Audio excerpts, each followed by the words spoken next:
The Xbox Headset Communicator became one of the key features of Xbox Live, enabling voice chat throughout every game to the point where it has likely contributed to the cancellation of True Fantasy Live Online.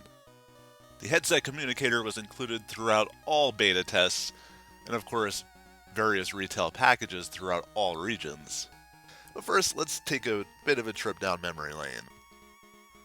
It is 2001. The Xbox is slowly getting ready for launch. The big black box is nearly ready, with some last minute changes taking place both on the outside and on the inside of the console. Ready too is the controller, the big monstrosity now known as the Duke, along with accessories for it. But when taken to Japan, it became quickly apparent that the Duke was simply too much to handle, quite literally. The smaller controller, codenamed Akebono, was designed to help meet that market.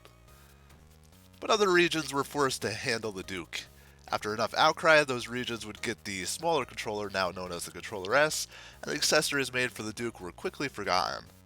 Looking back through magazines and old press reports, and after conversations with a fellow Xbox collector, we had realized we had missed one of those accessories completely. The Xbox Commander, as it was known only in the earliest of press releases, is a prototype version of the Xbox Communicator. It was much larger, conforming to the Duke. When placed in a Controller S, you can see one reason why it was likely canned.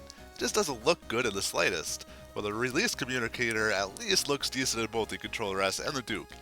I can't imagine that all that extra plastic would have been cheap either. The features of the prototype are the same as the retail.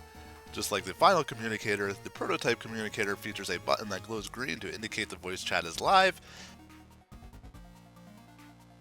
and red when you are muted. Although in this case, the button is much larger. You also have a standard volume control on the right hand side.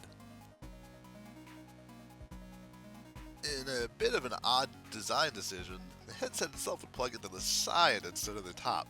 I can't say whether this would have been any worse in practical use, but having used the retail so much, it is just different.